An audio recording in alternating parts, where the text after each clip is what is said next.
everybody, whether you're on the East Coast, West Coast, or around the world. This is Coast to Coast, and of course, I am here with McLovin. How you doing, man?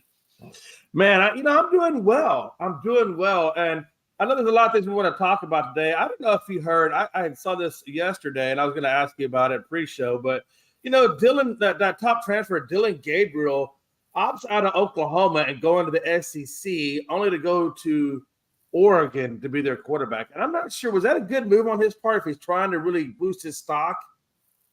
Oh, and no question. Okay. When you think of Oregon, they're always a high-flying offense. Now, their defense may not always be great, but their offense is, historically been fantastic. So if you're a quarterback and you're trying to make an impact and you want to get seen, it's not a bad place to go. And I don't want to, and I'm not trying to downplay Oregon. I know you can go to Oregon and do great things. And stuff like that. I was just thinking like the SEC. That's like the perennial, conference to play football in, right? I guess do we look at it a little bit differently? One conference like the SEC powerhouse versus Pac-12 or Big Ten or whatever, all these other ones. No, because even when the Pac-12 was a thing, Oregon has routinely been in the conversation for a national championship. Now, they've never been able to close the deal, but they've been that top 10 ranked team for years. Okay. So, no, absolutely. It's a good move if that quarterback, opportunity comes out and, excuse me, that's a good spot to take advantage of it. Now, if it was going to be, does he go to Boise State? Yeah, probably not a great thing, right? Because even if you amass a ton of yards, your strength of schedule is nothing because you're the Mountain West and you're going to play, both of the Pac-12 and the Pac-2 now. So, strength of schedule wouldn't be there. Whereas with Oregon, you're still going to have a great strength of schedule going to the Big Ten. Of course. And you're going to have a couple of out-of-conference games probably that are going to be solid. So, no, I think that won't hurt his career at all. I think it actually puts him in a good spot to, with the way that they put up yards, I wouldn't even rule out having some Heisman conversations if he has a couple of big games to start. Oh, no, absolutely. No, I could absolutely see the Heisman conversations, like you said. And the expectation will be pretty high on him. And he didn't do bad, with Oklahoma and Sioux Falls and so forth. He's done well. So I just wonder what actually made him want to go with it. He was a starting quarterback. Well, I wonder why all of a sudden he wanted to go into the transfer portal. I guess maybe unless there was an issue with coaching or something of that nature, maybe. Well, Oregon brings a lot of their team back. So it's not like Washington where they cleaned house essentially, right? They lost their coaches, went to the NFL, tons of transfer portal. Like if you look at last year versus this year of their, their true starters from last year, I think they kept two of them, right? Yeah. So, that team is going to get hammered. But when you look at teams like Oregon, they brought a lot of their team back. They have stability at the coaching staff, similar to, say, Texas. Right. They brought a lot of their team back. Like that's a team that legitimately has a shot at a national title this year in the Longhorns because they played extraordinarily well last year and they brought almost everybody back. And when you look at the teams that were, really high on that list from last year, the Washingtons, the Michigans, even Alabama, realistically, is they lost a lot of players. They lost coaching. There's a lot of things those teams dropped off on, and now you have teams like Oregon and Texas that have stability at the coaching staff, brought a lot of their guys back. I think it's a great situation for them. This is one of those years that Oregon potentially has a real shot at a national championship, especially with the expanded playoff, because now they don't have to be the Final Four where someone always gets kind of, hosed on the deal. This time around, you got 12 teams that have a shot. Well, there's a lot of times that Oregon was a top 12 team. Like they could have had much better shots through the years had there been an actual playoff in the NCAA instead of, I feel like this team's better, so you get a go. I've always hated that. Yeah, and that's the downside to college sports, though, right? It's all based on D1 polls. No. Only D1 does it. Like every other version of football had a true playoff system. Right. It's why I always laughed when the NCAA is like, oh, we can't do that. And you're just like, what are you even talking about? Like literally every other single kind of football has a playoff situation. And you know, and now, like you said, since they've gone to 12 teams, nobody can gripe, bitch, or complain. Say, well, you know what? You know, if we had been in there, we would. No, not all that's the one thing I do like about it. The fact that there's not going to be any, or really shouldn't be any of that, right? I mean, yeah. So. Well, no, and that's kind of the thing, right? Is when it was 4, you end up with teams like Florida State, undefeated team. Right. How do you keep them out? Right. Yeah. But when you're in this scenario, you got 12 teams and you're the 13th team. You can't really be like, I got hosed. It's like, yeah, win more games because there's no way you're going to beat a team at 13. So, you know, if you want to be in, win. I can't say that same thing for an undefeated team that doesn't get in. Like, you know, all of a sudden you're like, yeah, okay, you got kind of screwed on that deal. But if it's 13, it's like, I don't feel bad for you because you are probably at a minimum a 2-loss team.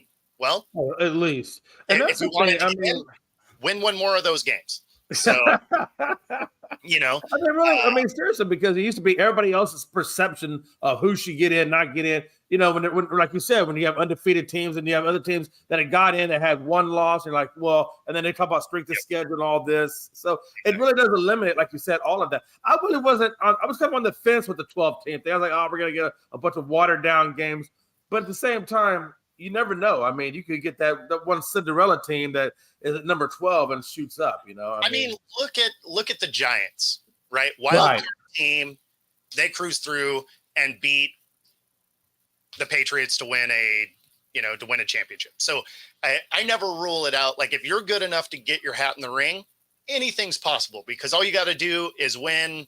You know, in the NFL, you got to win 4 games, right? Right. So you can be above average all year, but if you can finish the year with 4 wins, you get a ring. So I'm not mad at it. At the same time, you can be undefeated all year and then lose to that team, and you can be the Patriots where, you know, you go 18-1.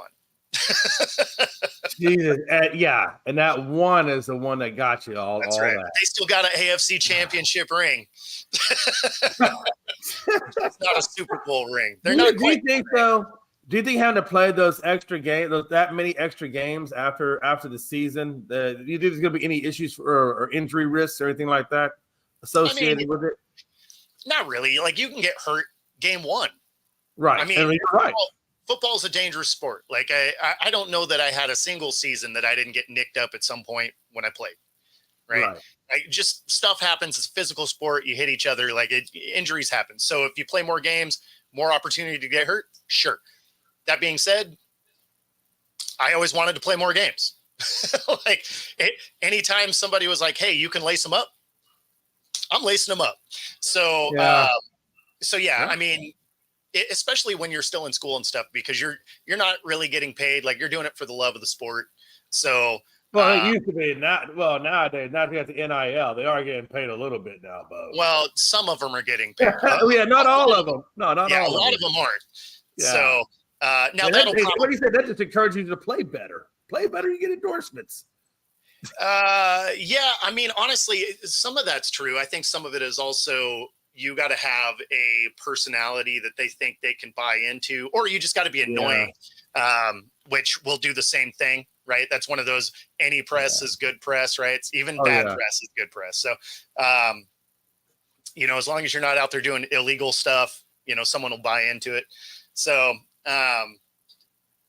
yeah, I don't know, but I do like the extended playoff, or the fact that there actually is a playoff. I mean, because four teams wasn't really a playoff. That was, we selected 4 teams, not even necessarily the ones that I think are the best team. We just know it'll be better television. It's like, okay, well, that's dumb. Like if a team deserved to be there, they should be there.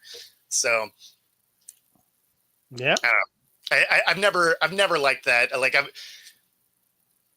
not a new stance. Like I always hated the way college football, like, even as a kid, watching the Huskies, right? University of Washington, we, I believe it was 92, won a national title, but shared the national title with Miami. Oh, that's crazy. Now, that's happened a few times through the course of history with the NCAA. But the thing is sharing a title, really? That's what we're doing?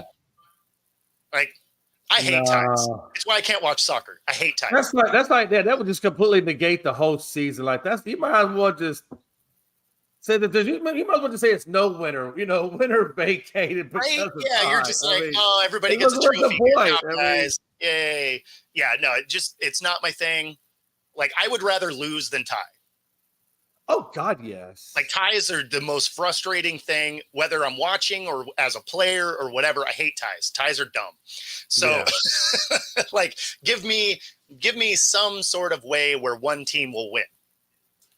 Yeah, I mean, I definitely agree with you. And you're right. Soccer has a lot of those kinds of ties. And I'm like, all that running for nothing. Right? 90 minutes of running for why? Yeah, I'm good. I'm good. Okay, well, yeah, I mean. Then you pair that with pretend injuries and rolling around if somebody looks at you wrong and it's all the flopping. I can't do it like that. Oh, that's a whole the whole flopping thing. That's a whole nother issue. I can't watch that stuff. I'll start to put it on and be like, all right, I'll give it a go. I'll try it again. And I'll be 10 minutes into it. And we've already got a couple of yellow cards and people rolling around on the ground. I'm like, you know what? Never mind. I'm going to go just rip my fingernails out and call it a day. Well, that's sure we're trying to get to that one stadium down there in Miami for that soccer game. Was it the Euro Cup or whatever that thing is? Yeah. The Copa America, I think it's called, or something of that nature. That's correct. Yeah. That's nuts. I mean, that was wild. They just said, hell with it. Just go on in. Screw tickets. Yeah, I had the video for that queued up, but unfortunately I lost it somehow.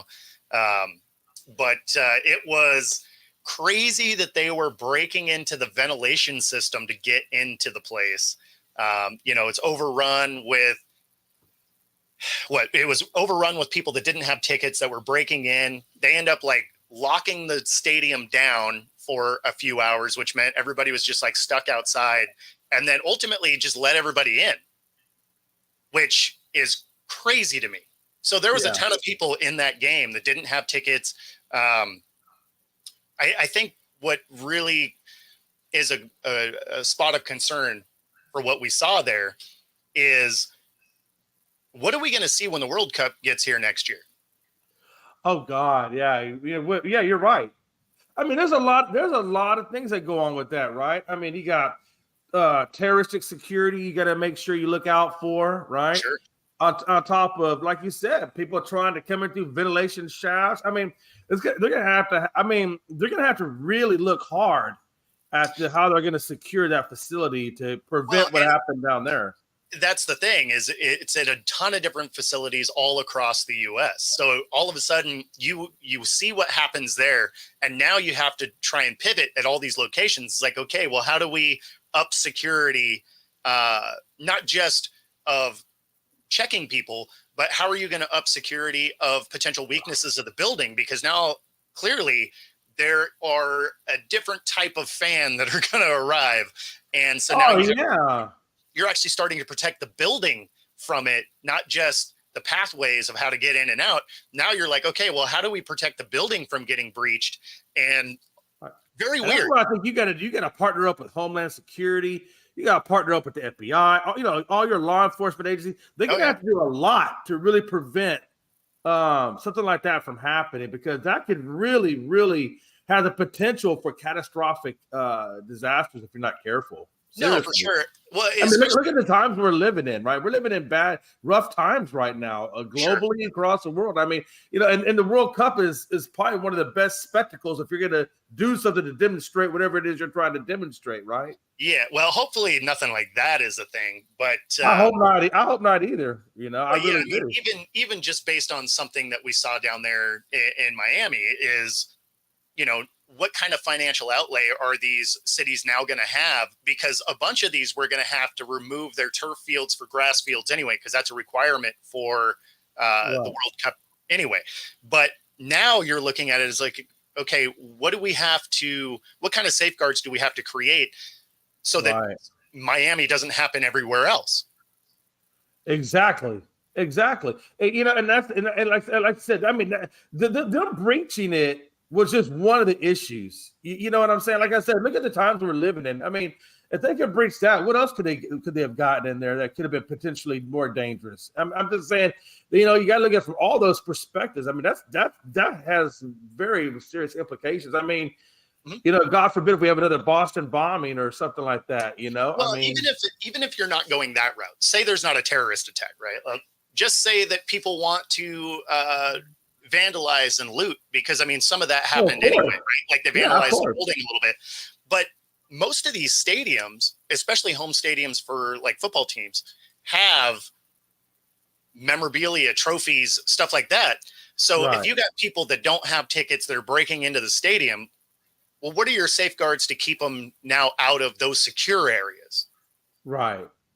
So I mean, it becomes a very, very real security risk, and not from just a terrorist standpoint, but just from a protecting people from themselves Oh standpoint. yeah, absolutely. Oh yeah, I mean that's what I'm saying. The implications are mind boggling when you're dealing with that many people, and you don't have, like you said, enough people to control your points of entry. I mean, if I'm the Yeah. chief of police, I'm definitely looking at that, and I'm thinking like, okay, what's our contingency plans here? Hmm.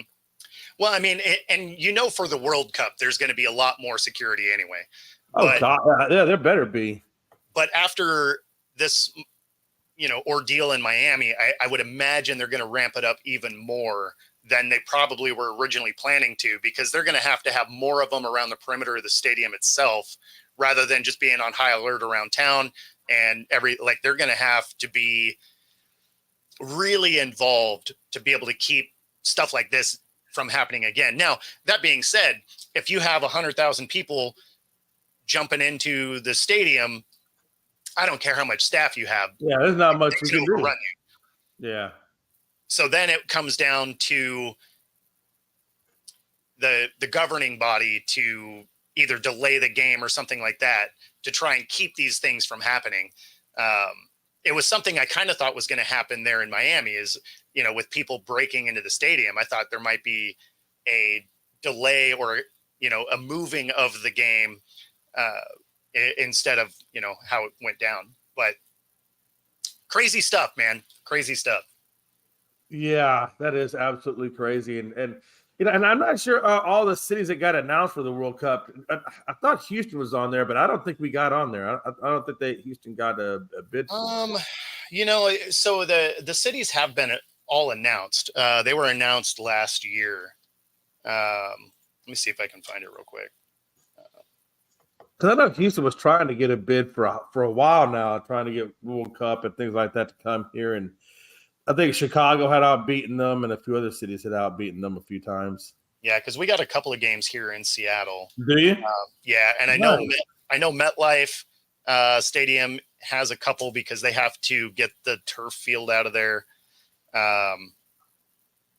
Let's see, LA SoFi Stadium, I know, has it, also because they have to get the turf out of there. They have to do. They have to get grass. I mean, the good thing about that is so many of the Right. players have been complaining about these turf fields, and for the locations that the World Cup are going to visit that have turf, the turf has to get ripped out. So then it makes you curious on if they're going to try and put. Yeah, but they just have the grass field instead of going back to turf, which I think Exactly. they should. I think grass would definitely prevent a lot more injuries for sure. I mean, it's just different for sure. I mean, Even still it is. having played on all the different surfaces, um, I've played on true AstroTurf, which is just carpet basically. Yeah. I've played on field turf. I've played on the hybrid field, and of course, grass. And grass is the most forgiving. So, that part of it is really nice. Field turf is really fast. So, Yeah. because it doesn't have any of that give under your feet, you get Right. all of the bite. Unfortunately, that's where a lot of injuries start to happen, stuff like that. But let's see, trying trying to find all the locations, but they sure have made it hard. Like, I don't want to read their whole article. I just want a list of the cities. Like, why doesn't that graphic exist? What is? Yeah, because you got to read all the fluff to find the information you're really looking for. Yeah, which is a huge waste of time. Okay, I'm not trying to do any of that. I just want to see the location. Oh, here we go. So we got so Houston is in there. You did get one. I mean, I thought we did, but I wasn't 100% on that. But okay. Yeah, so the North American locations, we got Seattle, Denver, San Fran, LA, got Kansas City, Dallas, Houston, Nashville, Atlanta, Orlando, Miami, Washington, D.C., Philly, wow, Boston, Jersey, and Toronto. And then, of course, the Mexico is Monterrey, Guadalajara, and Mexico City. So you did end up getting one. I'll tell you what, if they go to D.C. to have that World Cup, and that's only a 36 by 36 square mile, woo, D.C. is going to – I'll tell you right now, man, you couldn't pay me enough to go out in the streets of D.C. during World Cup. There's that amount of money you can pay me, man. The trains are going to be overloaded. Every crime's going to be out. Oh, I mean, DC is uniquely equipped to handle stuff like that, though, because they have, you know, when it comes to election times and stuff like that, like they're used to dealing with large amounts of people kind of heading into the area. So I think I wouldn't want to go. Don't misunderstand me. Now, to be fair, I'm not going to go to any of them because I don't enjoy soccer. So I guess be fair, bro. I don't want to be unfair here. Yeah. Now, I'm just throwing it out there. Like, I'm going to not be anywhere near downtown Seattle when the World Cup gets here. But, yeah. I mean, unless I end up with some media credentials and then, you know, I guess I have to go because then it's a job-related thing. But so then I would be forced to go. But, yeah, I mean, I don't.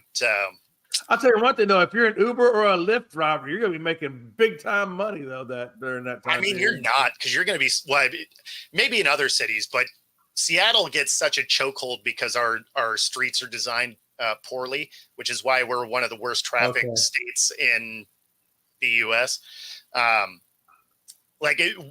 Over I-5 here in the heart of downtown, they built a convention center over the freeway.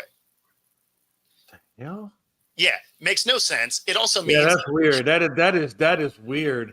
So you have a 5-lane freeway coming down. It chokes down to 2 lanes where they built a building over it.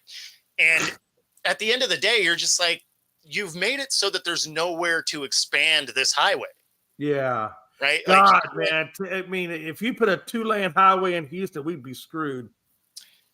Any major city. It is completely asinine that is how things went down. But that's the Department of Transportation here in Seattle. Good job. Way to design something so poorly that you can't expand it ever. That's how Savannah, Georgia is the same way. It's so old and been there for so long. The infrastructure is old, and so everything is like trying to find parking is you're better off just taking an Uber. I mean, trying to find parking. But that is downtown here. They've really made it almost impossible to park anywhere, or I mean, so if you're going downtown Seattle, generally taking a bus or an Uber or something is the way to go. But if the problem with that is, for me to get to, like, if I'm here and I got to get to, say, the airport that is, 45 minutes away, right, when traffic isn't bad, that's a $90 Uber normal time. Right. So you're going to try and do this during a World Cup game? That's going to be like $150 Uber at a minimum. Right? So it's like, man.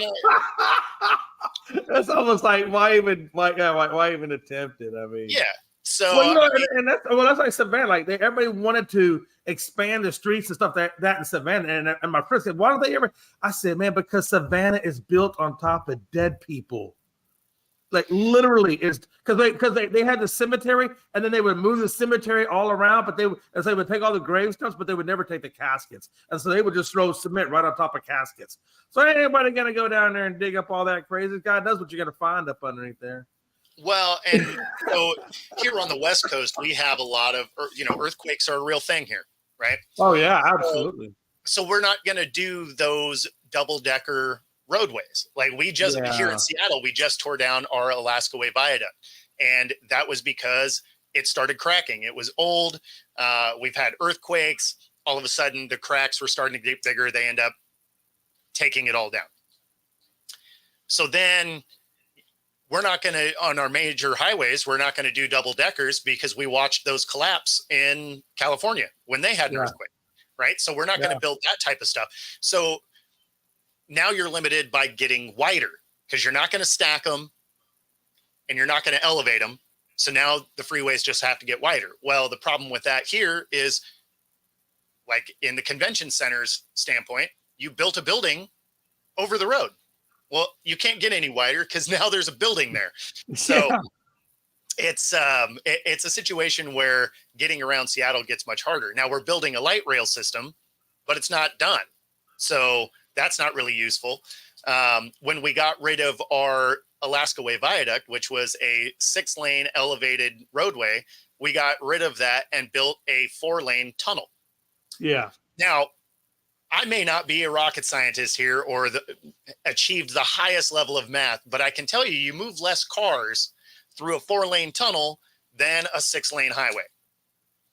Yeah. Yeah, that's about right. So they keep finding unique ways to make it harder and harder to get around Seattle. So once that World Cup game gets here, it's going to be very interesting to see how bad trying to get around Seattle that week is, because there's just so many limitations as far as how you can get around. And the crime, and you got to believe the crime rate's going to be through the roof, man, because all those people in that small little area. Yeah. Yeah. I mean, it's already an area that has a fair amount of crime. So that's not really going to be, that honestly probably won't really change much. In fact, it might even get a little bit better because they're going to be forced to get rid of our homeless encampments that are all over the place in that area, because they're going to have to clean it up for the World Cup to even get here. So you're going to have to move your living room. We got World Cup coming through here, and take the dining room with you while you're at it.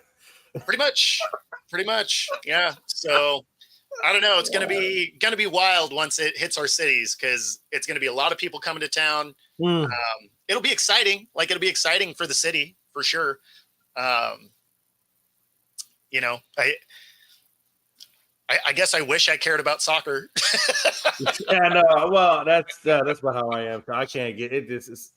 I like hockey because at least hockey, there's physicality, there's there's people getting into fights. I mean, I get into that a little bit more than I do soccer. Soccer it's like golf. It's like I'd rather play it than watch it. Oh yeah, I can't watch golf. Like, it's to be fair, I can't play it either, but like, I'm extraordinarily bad at golf. But all things being equal, I think I could go and actually play golf about once every 5 years. So it's not like I'm ever going to be good at it. Well, of course not. It's just for fun. Yeah.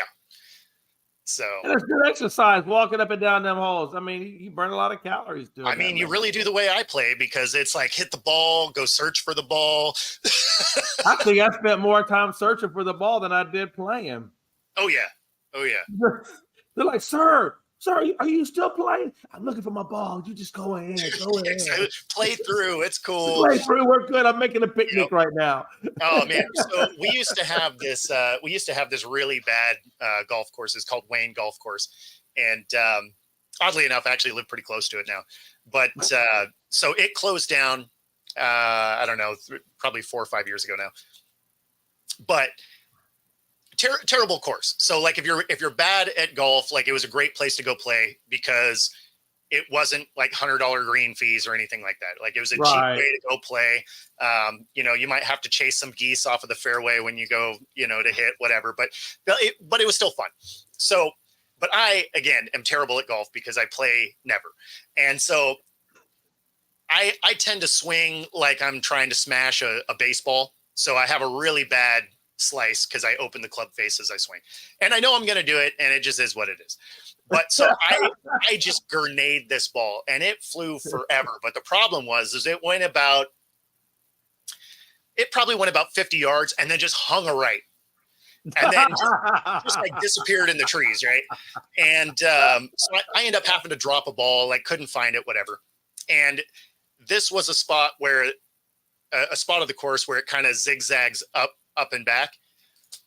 So 5 fairways later, I found my ball. So it took a right and then cleared 3 other holes and landed in the fairway of the fifth one. So as we came back through, it had hit a new ball, couldn't find it, but I found that one that was in the middle of the fairway, and I'm like, you know what? I'm playing this ball.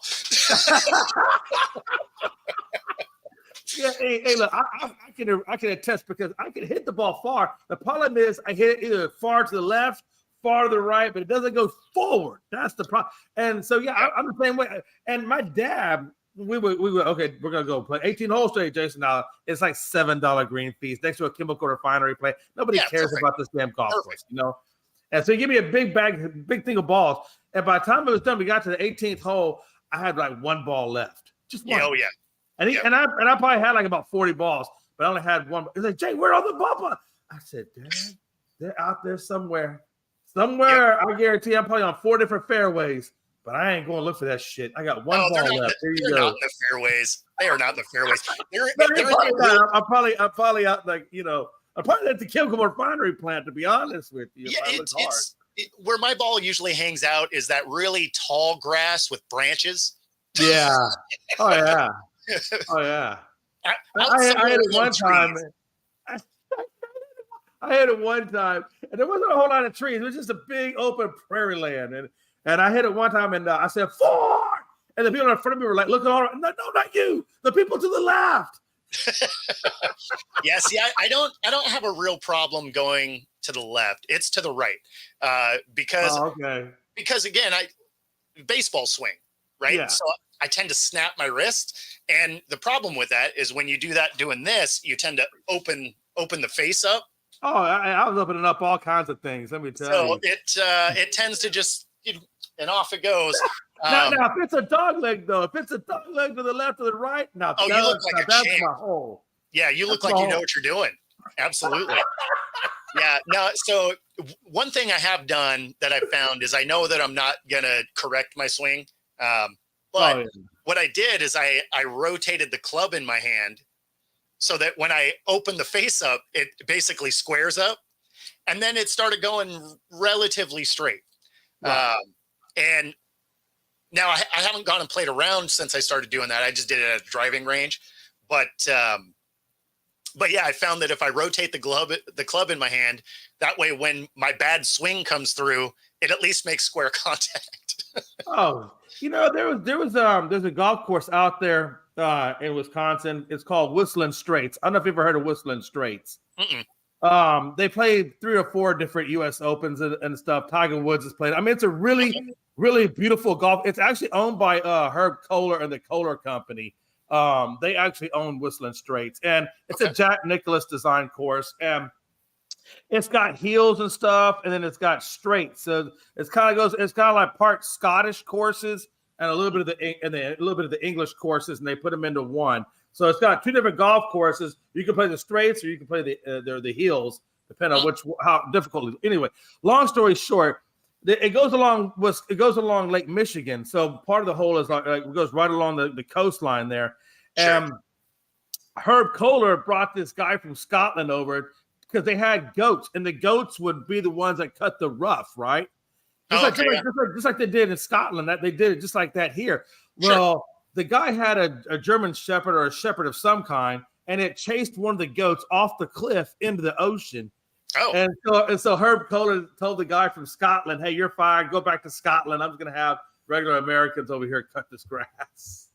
I mean, that's a story about Whistling Straits if you ever want to know about it. That is some random stuff. That does get us to the halfway point, though.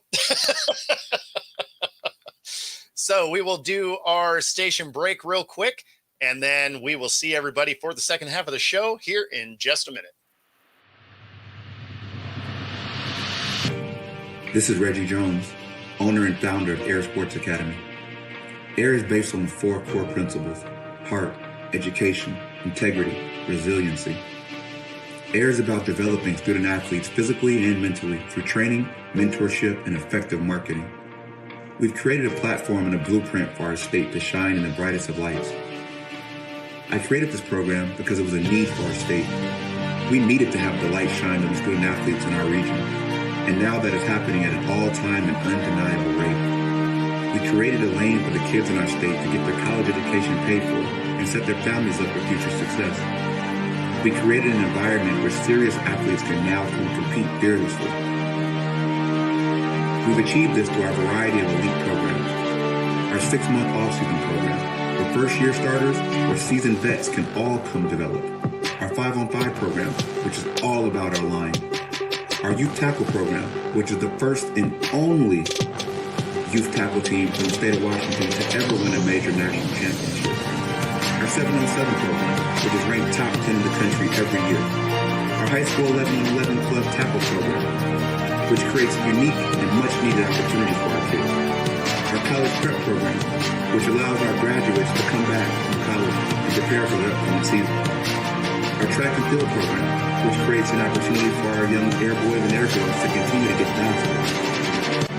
When you're a national program, you receive national respect, which is why when you look at recruiting boards and top player lists from around the country, you'll always find players from Air on those lists. Which is why college coaches from some of the most prestigious schools around the country come into our facility to recruit our players. The Penn State, Alabama, Oregon, Stanford, Florida State, the list goes on. Our players are being recruited, offered, and committing to some of the top schools in the nation. The experience our players and families receive is second to none. We offer a competitive brand of sports at Air. We are the ball. And with that comes great responsibility. Heavy is the head that wears the crown. All right, and welcome back. So we are going to talk a little bit of football coming back for the second half here. And, of course, I want to start this thing off with a spot by Dan Orlovsky on Get Up the other day. And let's see.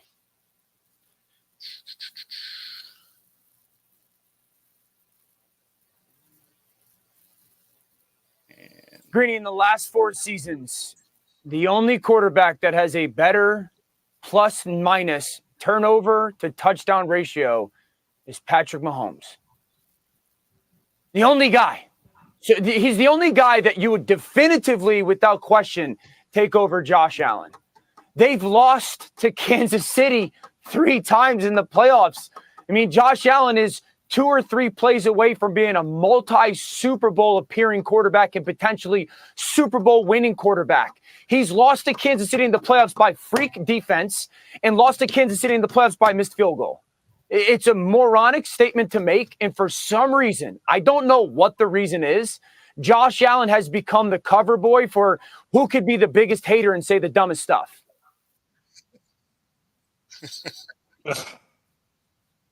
So, wow. Okay. and I mean, it's funny because people they keep spinning this narrative now that he's somehow overrated, or he's not elite or anything like this, and it doesn't make any sense because he's proven that he is elite, and I just it is the weirdest stance. Now, if you were going to say something like that for Joe Burrow, okay. Like I could wrap my head around the argument because he can't stay healthy, right? Right. Or Trevor Lawrence, sure, because we just haven't seen it, right? Like the potential's there, but we haven't seen it. Similar with Herbert. But you're going after Josh Allen that over the last couple of seasons, he was, it was like 90% of their offense? Right. Yeah, absolutely. I mean, I put Josh out. Look, Patrick Mahomes is here. I mean, Yeah, of course. he's just here. And then, Yeah. but I got Josh Allen on that first tier, right up under that. You know, him. I'd put him there. I'd probably put. So if you were ranking your quarterbacks, so you have Mahomes number one, obviously. Oh, absolutely.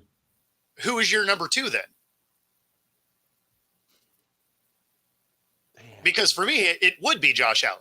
Well, I'm thinking like three because I already know Josh Allen would be my two. I'm trying to think who would be my number three, and I really like Burrow. I think just Burrow's been injuries have really hurt him bad. But the whole point there is your number two was Josh Allen. Oh yeah, absolutely. So absolutely. To Orlovsky's point, that is a ridiculous statement. Oh yeah, and, yeah, absolutely. And you figure the only person that's really been able to beat him is Mahomes, who is the only guy you have in front of him anyway. Right. Yeah. No. Seriously, if it's not for Mahomes, you know, Josh Allen should be in the Super Bowl. I don't think, you know, I know Lamar Jackson's a great runner and a great athlete, but I don't think he's a. But I don't like the quarterback just to only run is known mainly for his running. I want him known for his passing too. And Josh Allen can run the ball and pass the ball. So that is a narrative that actually isn't even really accurate anymore. Now he's still an elite runner, no question. But if you look over his last 2 years, his passing numbers have been impressive. Now, if you're talking about Lamar when he got into the league, no question. Like when people were saying, "Oh, he's a running back that's playing quarterback," that was fair. Well, I will tell you to that point. You're right.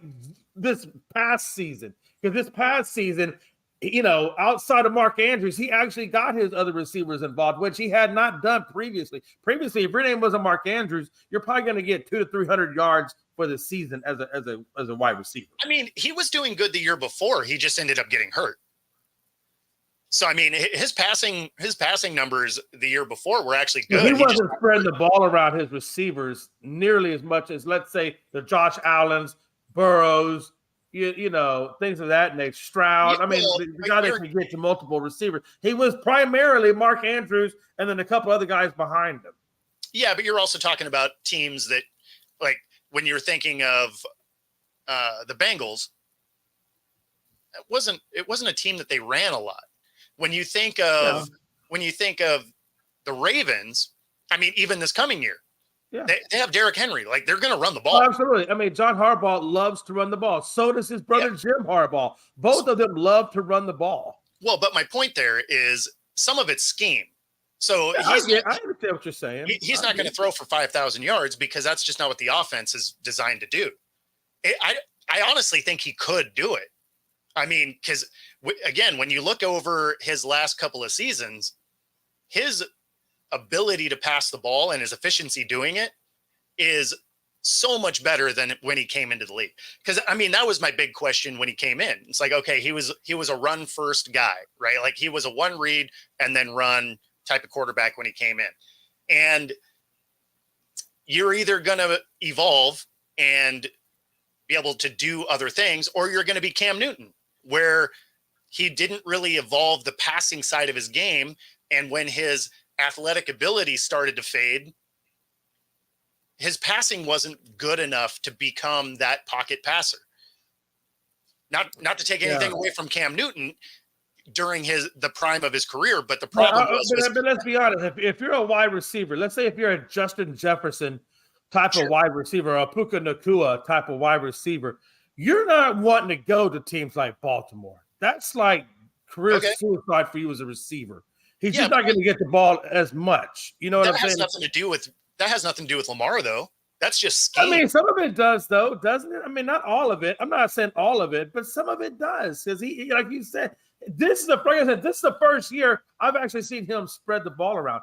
But he doesn't really have a true wide receiver one. He never has had a true wide receiver one. Well, no, because it's a run first type of offense. Right, that's what I'm saying. I mean, that's what I'm saying. Most wide receivers wouldn't want to go to a place like Baltimore. You could make the same case for Seattle.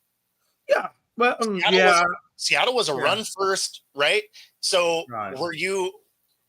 I mean, even it's really weird to me because you got three really great wide receivers over there, and I mean they should be blowing it out more through the air, but Well, you got to have an offensive line that gives you time. Well, that's true too. I mean, do you think that DK or Tyler Lockett or any of those guys end with more yards if they're on a pass first offense? Of course they would.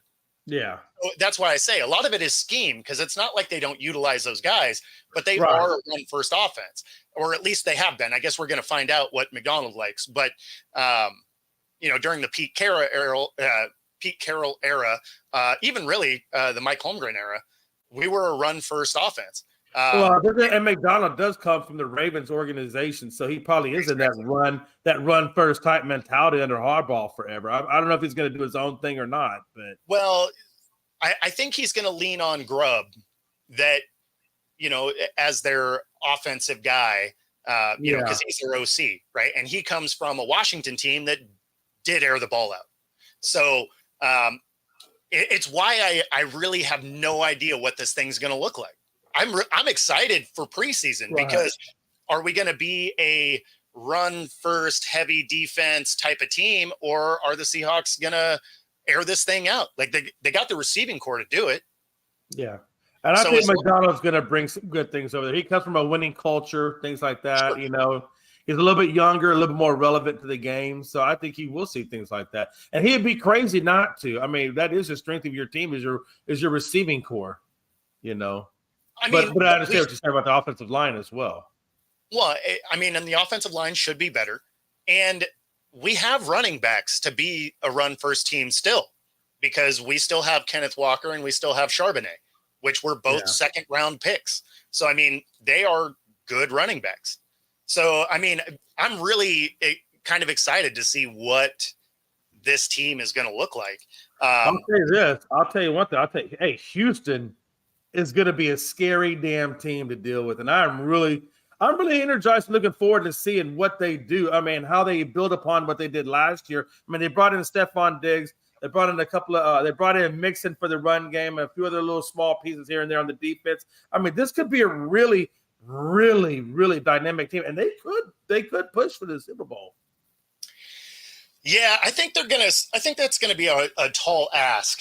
And the only reason I say that is, people are going to plan for this team now, right? Because they saw what they were able to do last year. You also had CJ Stroud running his mouth a lot this offseason. That could be one of the things that, I understand what you're saying. Football players are funny because they're excited to play no matter what. But if they can get any kind of slight or anything like that to kind of help elevate their game. I mean, Tom Brady was a prime example. He'd make up things to make himself mad to get up for games, right? So if you legitimately have a guy that's bouncing around these different podcasts and running his mouth about, defenses that he's going to line up against, it's not even like ones that aren't going to be on his schedule. Like some of them are within their division. So, I mean, these guys are going to have this game circled on their calendar, and they may not necessarily care about a 15-yard unsportsmanlike conduct if they get a free shot at him. I mean, running your mouth. I get that. I mean, I get what you're saying, but I do like my quarterback to be a little bit cocky, because that kind of goes with the position, right? Sure. But at the same time, you don't want to be overboard to where, like you said, it amps up or puts people the wrong way, and then you got a lot of crazy, unnecessary shots being taken on them. Yeah, I mean, because at the end of the day, to be able to win a Super Bowl, you have to finish the season. And you have to finish. Yeah, if you got people that are headhunting for you because you couldn't keep your mouth shut, that could be a real problem. So, and again, I'm fine with a real confident quarterback and stuff like that. Like, I have no problem with that. But don't go out and put bulletin board material for all the other teams to try and come and get you, because that is not going to help you out.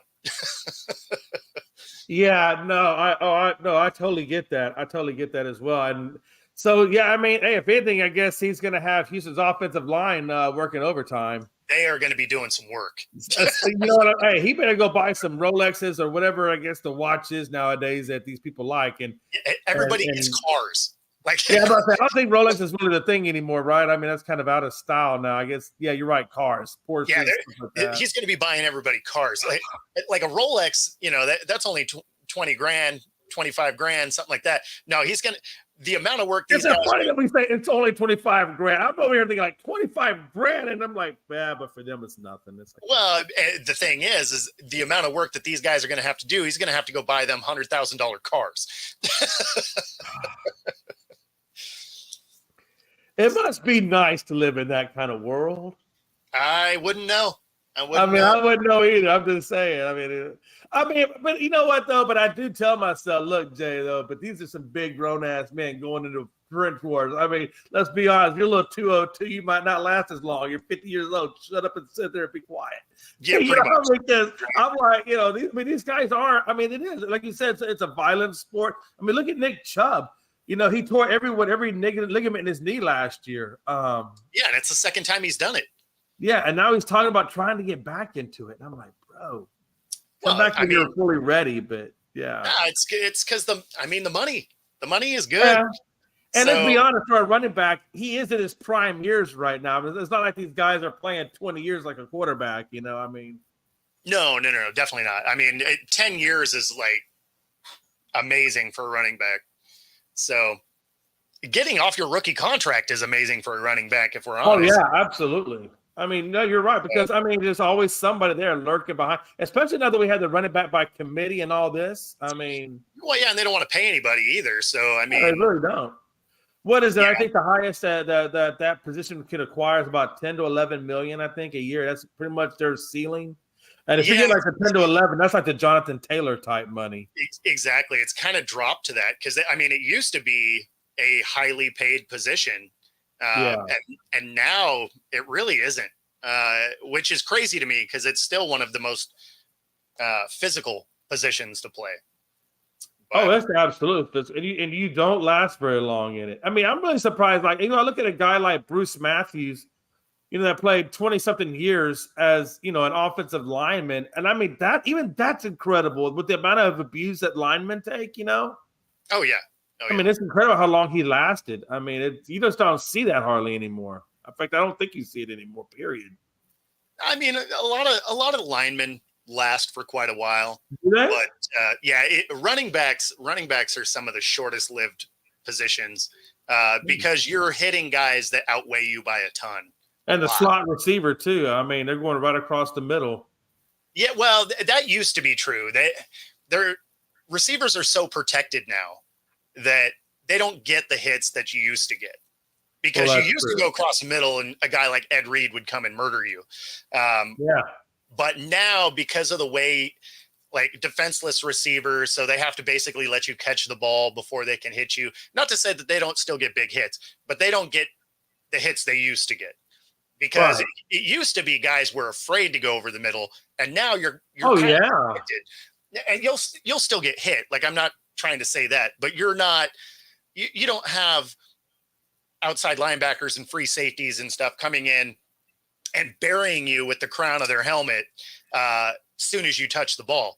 You're just not allowed to hit that way anymore. So now you're protected. They got to get their head out of the way. They basically have to let you catch it.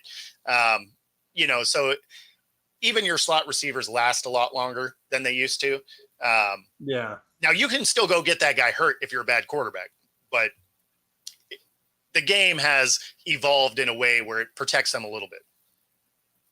Yeah, what amazes me is how very little protection these guys really honestly wear in this game. I mean, let's be honest, they really have nothing from their waist down in terms of protection. I mean, it's just clothes. Well, you're not allowed to hit anybody low. Well, yeah. I mean, you're not allowed to hit them low anymore. So, I mean, and a lot of these guys still have thigh pads and stuff. The biggest thing is you're just not allowed to go low, really. They keep tweaking rules to keep it so that you kind of get out of their legs. Which, I mean, obviously they're trying to do it for injury purposes. But, yeah, I mean, it's you're not really allowed to go low the way you used to either. Do you think that we've lost some of the game, though, in football because we've lost some of the violent aspects of the sport, which, let's be honest, we all like to see the big hits. But you really can't see the big hits anymore because they've kind of softened it up a little bit with all these rules. Yeah, they've eliminated those big hits. But, yeah, I mean, there's elements of the game that have gone away that it's unfortunate they went away. But, again, some of it really is player safety, and you're just like, okay, fair enough, right? Like not leading with the crown of your helmet to go blow somebody up. Okay, that's fair. Concussions are a real issue. I get it. But some of these things that they've gotten rid of kind of hurts the sport. Like the kicking, all the tweaks to the kicking game have been a bummer, like getting rid of the running start for your kickoffs, stuff like that. I am intrigued to see the new kickoff rule coming for this year, because at least you'll have kickoffs matter again. Right. But at the same time, with the new kickoff rule, it almost makes onside kicks not really a thing anymore, because you can only do it in the fourth quarter when you're behind, and you have to declare that you're doing it because you line up in a different spot. You still don't have a running start. So, I mean, that takes all the strategy away. Damn. Well, the biggest thing is it's like, okay, it's got to travel 10 yards. You don't get a running start. I mean, there was only 5% of them completed last year, or converted, I should say. Well, now you are not even going to get that, because you can't even do a surprise onside kick, because you line up in a different spot for an onside than you will a normal kick now. Yeah. So it's just going to be, there's those types of elements that it's a bummer that they've gone away. Again, the adjustment to the rules to bring the kicking game back into relevancy at least is good. But yeah, I mean, there's just some of the things they've taken a step too far. I know we're almost out of here, but one last thing real quick. Are you surprised? I'm surprised. Honestly, I really am. I'm surprised that Archie Manning stuck around behind Quentin Ewers and decided not to go in the transfer portal. Are you surprised by that? So yes and no. It's kind of a good spot for him. You know, it allows him to be in one of the top programs. It allows him to evolve his game. And then Ewers is done this year anyway. So then Manning gets to move into that starting role. He's going to have a good team around him. Yeah. Honestly, I think it's not a terrible move for him, especially in an era where everybody moves every year because I didn't get my opportunity and all that. It's kind of nice to see a guy just evolve in a program. And then, you know, next year, once Ewers declares, it's going to be a good move for him.